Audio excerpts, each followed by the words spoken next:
로마서 9장 1절에서 13절까지 말씀을 봉독해 드립니다.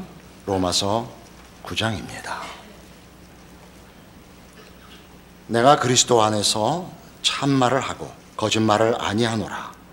나에게 큰 근심이 있는 것과 마음에 그치지 않는 고통이 있는 것을 내 양심이 성령 안에서 나와 더불어 증언하노니, 나의 형제 곧 골육의 친척을 위하여 내 자신이 저주를 받아 그리스도에게서 끊어질지라도 원하는 바로라. 그들은 이스라엘 사람이라. 그들에게는 양자됨과 영광과 언약들과 율법을 세우신 것과 예배와 약속들이 있고, 조상들도 그들의 것이요 육신으로 하면 그리스도가 그들에게서 나셨으니 그는 만물 위에 계셔서 세세의 찬양을 받으실 하나님이시니라. 아멘. 그러나 하나님의 말씀이 폐하여진 것 같지 않도다. 이스라엘에게서 난 그들이 다 이스라엘이 아니요 또한 아브라함의 씨가 다 그의 자녀가 아니라 오직 이삭으로부터 난 자라야 내 씨라 불리리라 하셨으니, 곧 육신의 자녀가 하나님의 자녀가 아니요 오직 약속의 자녀가 씨로 여기심을 받느니라.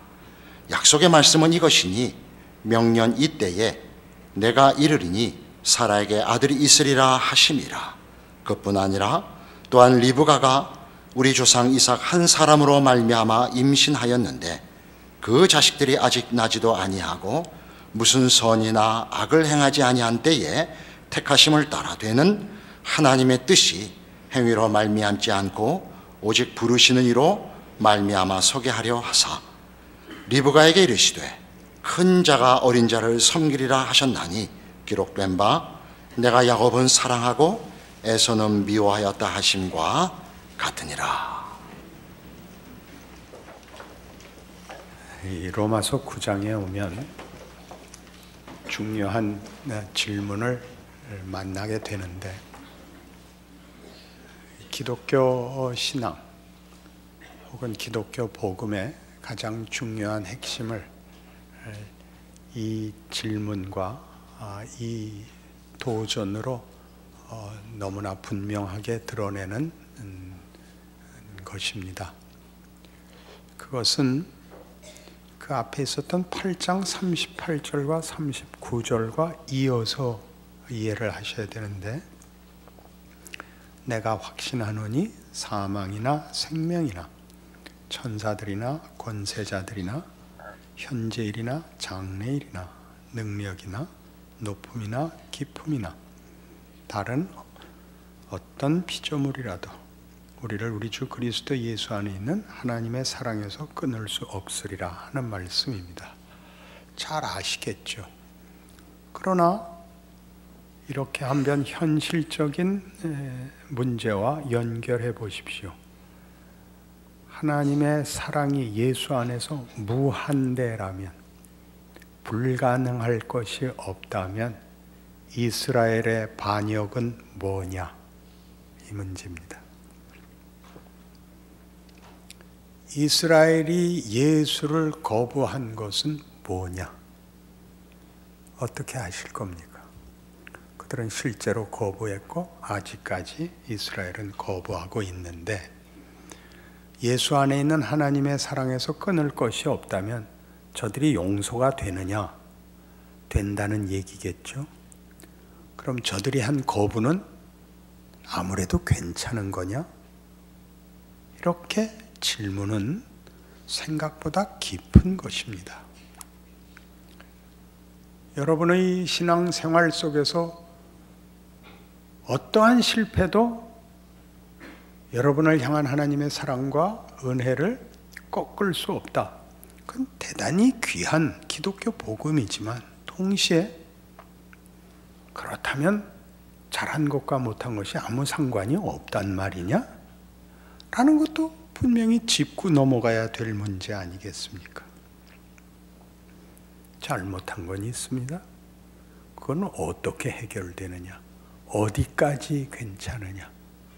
이런 문제들을 성경이 밝히고 있는데도 우리는 대부분의 경우에 막연하게 지나오지 않았을까요? 본문의 얘기는 이렇습니다. 이스라엘은 교회의 뿌리다. 이스라엘의 역사와 하나님의 선민된 하나님의 부르심은 오늘날 예수가 오시고 예수로 말미암은 기독교 복음의 뿌리였다. 이방의 구원은 이스라엘을 뿌리로 한 하나님의 역사하심이었다. 그러니 그 뿌리 위에 우리를 세웠다면, 우리가 하나님의 백성이 될 수 있었다면 그 뿌리들도 하나님이 보존하실 것이다. 그런 이야기입니다. 확장하면 우리가 아무리 잘못해도 결국 하나님이 다 해결하실 것이다. 그렇게 확장할 수 있습니다. 그러나 조심해야 됩니다. 그 말이 갖는 의미를 정말 두려움과 하나님의 일하심에 거룩하심으로 이해하지 못한다면 기독교 신앙은 값싼 은혜가 되던가 율법주의가 되던가 둘 중에 하나가 될 수밖에 없습니다. 우리는 이미 로마서에서 복음이 여러분 잘 아시는 3장 21절에 나타난 것 같이 한번 찾아보시죠.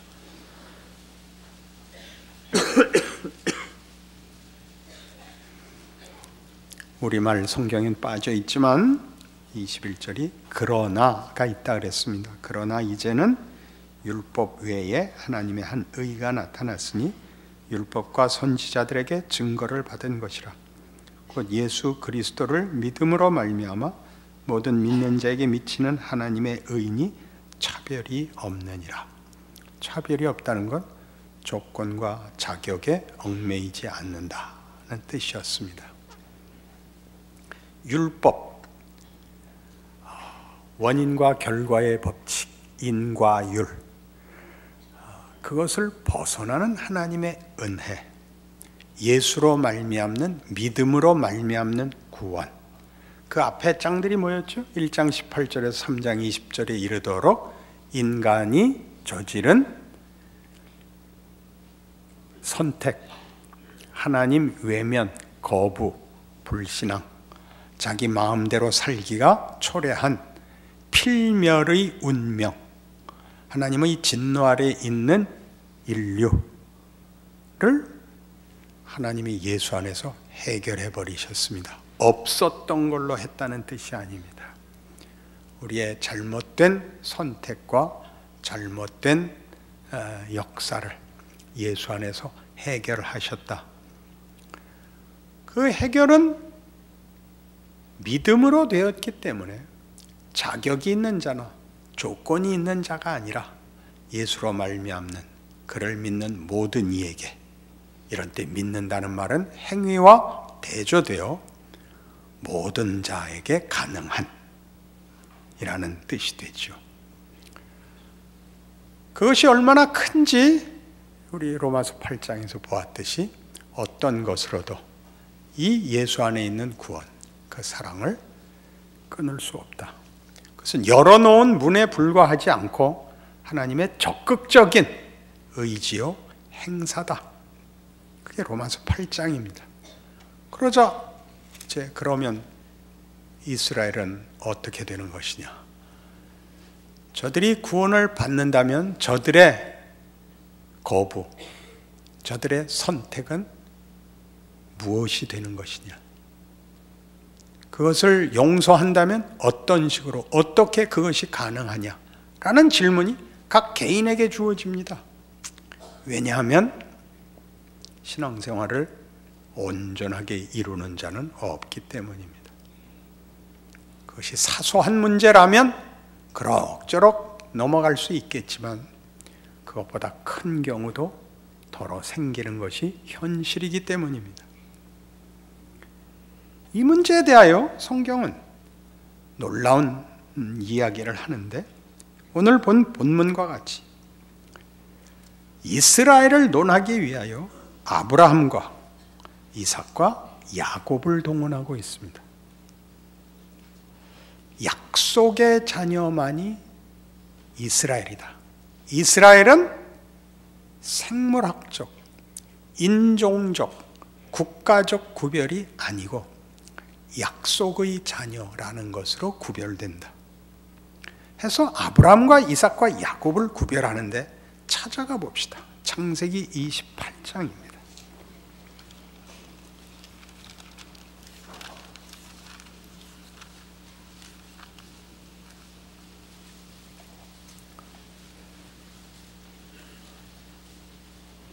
창세기 28장 10절. 야곱이 브엘세바에서 떠나 하란으로 향하여 가더니 한 곳에 이르러는 해가 진지라. 거기서 유숙하려고 그곳에 한 돌을 가져다가 베개로 삼고 거기 누워 자더니 꿈에 본즉 사닥다리가 땅 위에 서 있는데 그 꼭대기가 하늘에 닿았고 또 본즉 하나님의 사자들이 그 위에서 오르락내리락하고 또 본즉 여호와께서 그 위에 서서 이르시되 나는 여호와니 너의 조부 아브라함의 하나님이요 이삭의 하나님이라. 네가 누워있는 땅을 내가 너와 네 자손에게 주리니 네 자손이 땅에 티끌같이 되어 네가 서쪽과 동쪽과 북쪽과 남쪽으로 퍼져나갈지며 땅의 모든 족속이 너와 네 자손으로 말미암아 복을 받으리라. 내가 너와 함께 있어 네가 어디로 가든지 너를 지키며 너를 이끌어 이 땅으로 돌아오게 할지라. 내가 네게 허락한 것을 다 이루기까지 너를 떠나지 아니하리라. 놀라운 약속이죠. 약속의 자녀입니다. 약속의 자녀에게 준 하나님의 약속입니다. 약속의 자녀, 그들에게 주는 복된 약속. 그 약속이 어떻게 구성되어 있느냐 하면 야곱아, 나는 네 조부 아브라함의 하나님이고 네 아비 이삭의 하나님이다.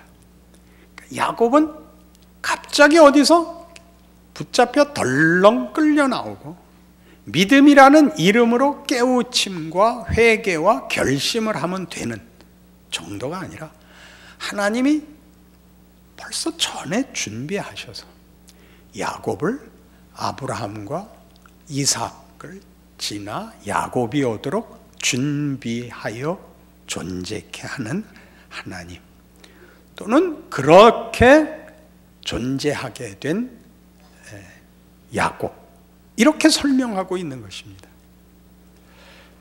그러니 우리는 시간성도 없고 앞뒤 스토리도 없이 이해, 결단, 이런 추상명사들에 이끌려 믿음, 결단, 윤리, 행위 같은 것들을 자꾸 잘라내는데 하나님은 계속 창조 이후 인간의 선택과 다르게 하나님의 하나님 되시는 창조를 보존하시며 회복하시며 완성하사 하나님의 하나님 되심을 계속 일하고 있다고 설명해 오는 것이 성경입니다. 인간의 잘잘못이 중요치 않다는 것이 아니라 그것과 구별되는 온천하와 역사와 인류의 주인이신 하나님이 성실하게 하나님 일을 하고 계시다. 너는 덜컹 세워졌지 않고, 그런 걸 덜컹이라 그러나요? 너는 느닷없이 세워진 존재가 아니라 긴 시간, 여러 준비, 내다보고 그런 신적 이해와 능력과 비전 속에서 준비되고 만들어졌느니라. 그리고 뭐라 그래요? 내가 너와 함께 있어 네가 어디로 가든지 내가 너를 이끌며 너를 인도하여 약속된 이 장소에 돌아오도록 너를 떠나지 않겠다. 이게 야곱입니다. 그러니 거기에 들어가는 이름들은 아브라함, 이삭, 야곱 이렇게 들어가는 이름들, 그 이름들을 이스라엘이라 그런다는 거죠. 약속의 자녀, 약속을 받은 자녀. 그때 약속은 뭘까요? 하나님의 의지, 하나님의 신실한 성의를 받은 자들을 말합니다. 그것은 이렇게 쓰도록 되어 있지 않습니다. 이스라엘 스스로가 오해했듯이 이스라엘과 이방 이렇게 나누는 것이 아닙니다. 믿는 자와 안 믿는 자 이렇게 나누라고 준 선민이 아니고 다윗과 사울에서 보여지는 것 같이 하나님이 개입하는 인생과 존재와 운명, 하나님 없는 인생과 존재의 운명을 대비하는 것이죠. 야곱은 부르고 에서는 버렸다. 그는 대조하기 위해서 나온 표현입니다. 야곱은 사랑하고 에서는 미워했다는 대조하려고 그러는 것입니다. 선택을 하면 선택을 입은 자가 있고 버려진 자가 있는 것이 아니라 우리는 스스로 하나님을 버린 자들입니다.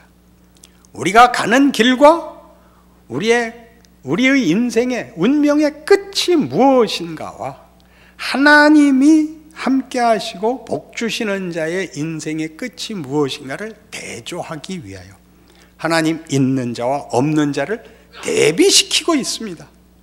그것은 결단코 운명을 가르는 대비가 아닙니다. 왜냐하면 이스라엘의 거부로 이방이 구원을 받거든요. 이스라엘이 잘해서 무슨 서자나 무슨 입양같이 불려오는 게 아니라 이스라엘마저도 하나님을 거부한 그의 많은 인도와 개입과 경험과 특권들을 누리고도 거부한 이스라엘의 실패에도 불구하고 이방을 불러내는 하나님의 은혜를 보면 이스라엘의 구원도 당연히 있을 것이다 라고 바울이 결론을 내리는 것입니다. 그러니 그 대조는 결단코 야곱과 에서는 뭐가 다르냐? 사울과 다윗이 다른 것과 같다. 그렇게 얘기하셔야 됩니다. 다윗의 승리는 어디서 오느냐? 그가 하나님을 의지했기 때문이다. 그건 수사학적 표현입니다. 당연히 그랬을 것입니다. 성경적으로는 하나님이 편든 자라는 뜻입니다. 하나님이 편을 들면 어느 자리, 어느 형편에서도 역전이 있고 승리가 있고 명예가 있고 승리가 있다고 얘기하는 것이고, 하나님이 없으면 어떤 자랑과 어떤 능력을 가지고도 끝이 좋을 수가 없다를 얘기하는 것이 사울이었습니다. 이방의 어려움은 하나님을 모르는 것이었죠. 이스라엘의 특권은 하나님을 아는 것이었죠. 저들이 가진 특권이 저들에게 유익이 된 것이 아니고 우리가 가진 무지가 우리에게 손해가 되지 않은 것이 현실 아닙니까? 신약 시대죠. 이스라엘이 스스로 오해했던 것처럼 신약 시대 내내 교회가 오해를 하여 유대인들을 경멸하는 것으로 자신들의 지위와 정체성을 확보하곤 했습니다. 비겁한 짓입니다. 성경이 애서욕하기 위해서 바쁠 필요 없고 하나님 모르는 이방을 저주하는데 성경이 동원되지 않습니다. 이스라엘로 말미암은 온 인류의 구원, 예수로 말미암은 모든 무지한 자들과 죄인들의 구원, 그게 복음이죠. 우리 잘 아는 로마서 5장 8절에서 했죠. 우리가 아직 죄인 되었을 때 그리스도께서 우리를 위하여 죽으심으로 우리에 대한 자기의 사랑을 확증하셨느니라. 이미 완료된 일이라 그랬죠. 구원은 완료되었습니다. 십자가는 2000년 전의 역사 속에 세워졌습니다. 우린 그 후에 태어났고 그 후에 믿었으며 우리가 어떻게 살지 아직 잘 모릅니다. 끝까지 이 믿음을 지킬지 아니 지킬지 모르지만 그런 우리에게 성경이 하는 얘기입니다. 완료되어 있단다. 적용만 남았단다. 네가 위대하게 살고 믿음을 갖고 승리하는 일에 조건으로 남은 것은 없단다. 그래서 우리가 힘을 얻는 것이죠. 시간상 역순이라 그러지 않았나요? 결과는 이미 있고 그 결과까지 살아보는 것이 현실이 되었습니다. 같은 얘기를 하는 거죠. 야곱이 복을 받을 것입니다. 그 조부 아브라함의 하나님이시며 그 아비 이삭의 하나님입니다. 그리하여 이 세상에 만든 야곱입니다. 아브라함에게 그랬듯이 이삭에게 그랬듯이 야곱에게서 하나님이 실패할 리가 없습니다. 출애굽기 3장에 가면 한 걸음 더 나가죠. 모세를 만나시는 하나님입니다.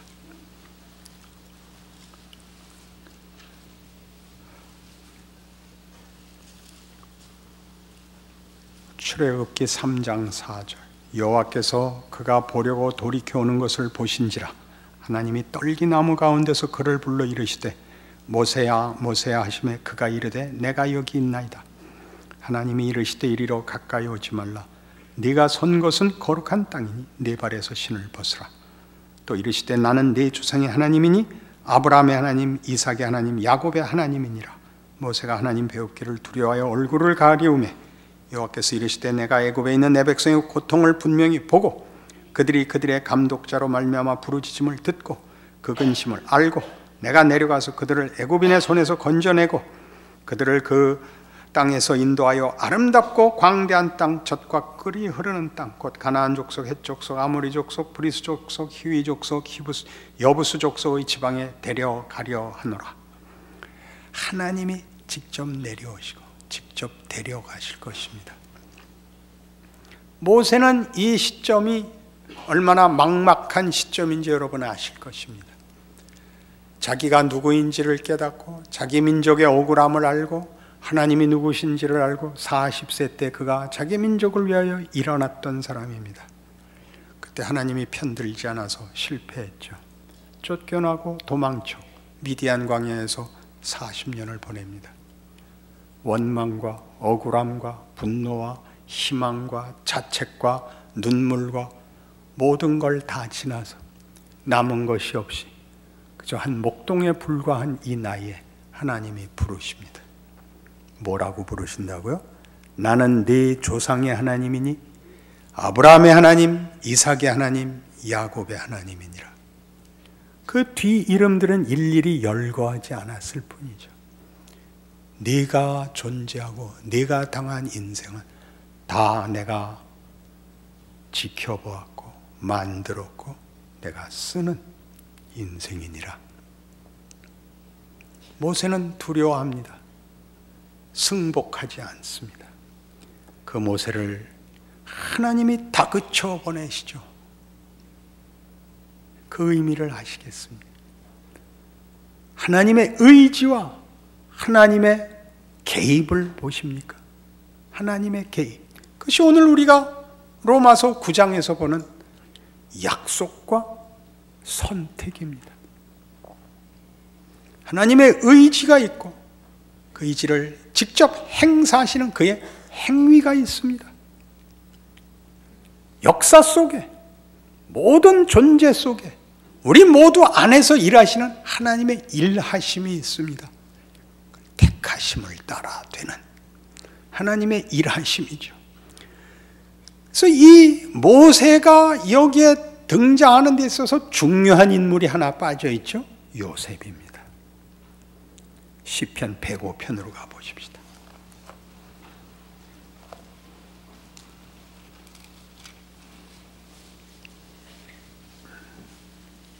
시편 105편 16절.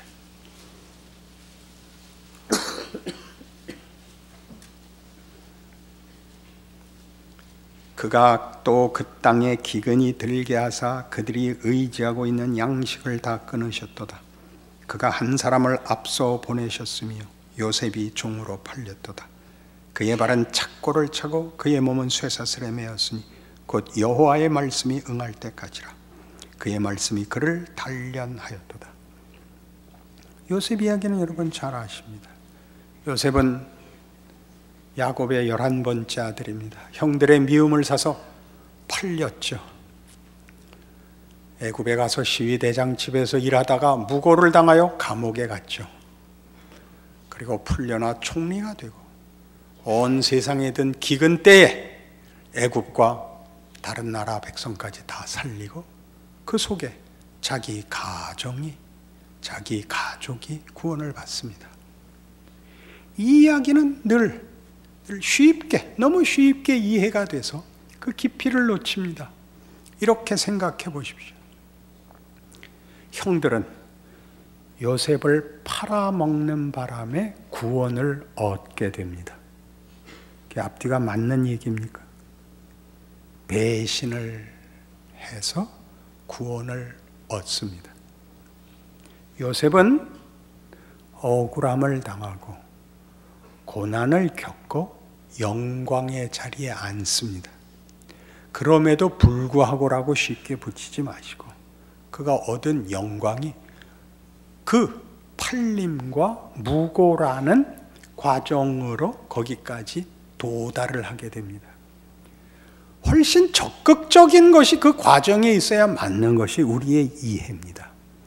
남 놀 때 놀지 않고 공부했다. 남 잘 때 자지 않고 일했다. 이래야 맞는 것이 우리가 아는 어떤 결과에 대한 이해입니다. 성경은 그렇지 않다고 얘기하고 있습니다. 이스라엘이 어떻게 될 것이냐? 바울은 단 하나 이 답을 내는 거죠. 그건 하나님 손에 달려 있는데 그 하나님이 예수를 보내셨다. 구원 못 받을 자는 없다. 해결 못할 일은 없다. 사망이나 생명이나 높음이나 깊음이나 그 무엇도 예수 그리스도 안에 있는 하나님의 사랑에서 우리를 끊을 것은 없다. 그게 무슨 말인지 알아야 되는 겁니다. 그것은 다만 이럼에도 불구하고 잘못했음에도 불구하고 역전이 됐다. 오히려 잘 됐다. 그렇게 무슨 동화책같이 말을 하자는 것이 아니고 우리가 잘못한 일에 뛰어들어오십니다. 우리의 거부, 무지, 반역에 들어오시죠. 직접 들어오셔서 그걸 고치십니다. 오셔서. 그게 성육신입니다. 예수의 오심. 하늘에서 나팔 한 번 불고 죄를 다 사하노라 그렇게 끝낸 게 아니고 성자 하나님이 육신이 되어 인생에 뛰어들어오사 죄가 권세를 잡고 있는 이 땅을 살아나가십니다. 창조주가 피조물들의 거부와 오해와 멸시와 박해와 수모를 견디고 살아 우리가 만들고 우리가 잘못 간 길에 들어와 실제로 우리를 붙잡아 그 길을 회복하십니다. 우리가 저지른 것 다 고치고 받고 회복하시는 것입니다. 여러분들도 나이가 들면 좀 자기가 저지른 일은 자기가 해결할 수밖에 없다쯤은 아시죠? 우아한 세상? 그렇게 기억하고 있는데 송강호 씨 나오는 조폭 영화 그것도 안 봤단 말이죠. 조폭에 한 두세 번째 두목쯤 되어서 아래 위로 이렇게 잘 조화시키고 어렵게 삽니다. 조폭이면 막 힘만 쓰는 게 아니라 먹고 살자고 한다는 영화입니다. 부인하고 딸은 자기 남편, 자기 아버지 보기를 사람 같지 않게 봅니다. 있는 대로 반항하고 개무시를 하는데 어떡할 겁니까? 마누라하고 딸인데 무슨 힘으로 해결할 겁니까? 그래서 여기서는 애 교육 제대로 못 시키겠다. 그래서 아내가 딸 데리고 캐나다로 이민을 가버렸죠. 그래서 어느 날 그 보내온 동영상 보고 딸하고 엄마하고 막 웃고 노는 거 보고 라면 끓여 먹다가 밥상 차버리는 게 끝입니다. 밥상 차고 끝나는 게 아니라 주워 담는 것이 끝입니다. 그 영화의 압권이죠. 누가 담을 거예요? 하나님께서 오셔서 그걸 하고 계신다고 하셔야 돼요. 우리가 찬 밥상 다 치우고 줍고 우리 인생에 뛰어들어 우리가 지금 하는 모든 일에 우리가 한 거 꼬매고 바꾸고 씻기고 씨름하고 요셉입니다. 형들이 팔아먹는 자리에 따라 들어가 팔려가는 요셉을 쫓아가고 억울한 일을 당하여 감옥에 들어가는 요셉을 따라 들어가 붙잡고 그를 붙들어 하필 또 그때 그 땅에 기근까지 들어서 그 감옥에야 먹을 것도 하나 제대로 안 줬겠죠. 그 모든 것을 지지 않고 기어코 이걸 만들어냈다. 그 하나님을 보라. 그게 오늘 얘기죠. 저들이 이스라엘이 배신과 거부로 갔으나 하나님은 그걸 붙들어 싸워 너희를 만들어냈다. 그럴 수 있는 하나님이 그들인들 너희보다 더 나쁜 조건이겠냐? 그게 뭔들 못하시겠냐? 그러니 나중에 나와요. 너희 두려움을 갖고 신앙생활해라. 그게 공포일까요? 아니죠. 로마서 6장이 이미 한번 지적했던 이 문제입니다. 이것이 오늘 우리의 중요한 결론이 되겠죠. 로마서 6장 1절이 이렇게 됩니다. 그런즉 우리가 무슨 말을 하리요? 은혜를 더하게 하려고 죄에 거하겠느냐? 그럴 수 없느니라. 죄에 대하여 죽은 우리가 어찌 그 가운데 더 살리요? 은혜를 논하자 무슨 얘기가 나왔죠? 모든 게 공짜라면 뭐 때문에 열심과 책임이 필요한가? 그게 나와요. 우리의 못난 거죠. 난 당신을 사랑해 뭐든지 할 수 있어 그랬더니 상대방이 그럼 죽어봐. 그럼 나쁜 놈이죠. 그렇게 말하면 나쁜 놈입니다. 우리는 꼭 그 질문을 하고 그 생각을 합니다. 하나님이 뭐든지 하실 수 있다면 내가 왜 열심히 살아? 너 나쁜 놈이야. 아시겠어요? 그게 얼마나 명예로운 말인지, 그게 얼마나 진정한, 얼마나 무거운 얘기인지, 감사한 이야기인지를 알아야죠. 우리 실수해요. 잘못할 수 있어요. 그러나 힘을 다해서 잘 살려고 애를 쓰셔야 되고, 실수하면 와서 회개하고 하나님 참으로 잘못했습니다. 그래야 돼요. 뭐 예수 믿는데 뭐가 걱정? 그렇게 말하면 죽여버릴 거예요. 이 말씀이 여러분의 지금의 어떤 형편에서든지 힘이 되며 인생을 사는 고마움과 감사와 능력이 되기를 바랍니다. 기도하십시다. 하나님 아버지 은혜를 감사합니다. 하나님이 예수 안에서 못하실 것이 없답니다. 그러니 우리도 우리 인생 속에서 하나님을 향하여 못할 것이 없습니다. 우리는 힘을 다하고 뜻을 다하고 정성을 다하고 시간을 다하고 노력을 다하고 충성을 다하겠습니다. 하나님의 붙드심과 함께 우리의 인생을 하나님의 자녀로 사는 법을 배우며 영광되게 하옵소서. 예수님 이름으로 기도합니다. 아멘.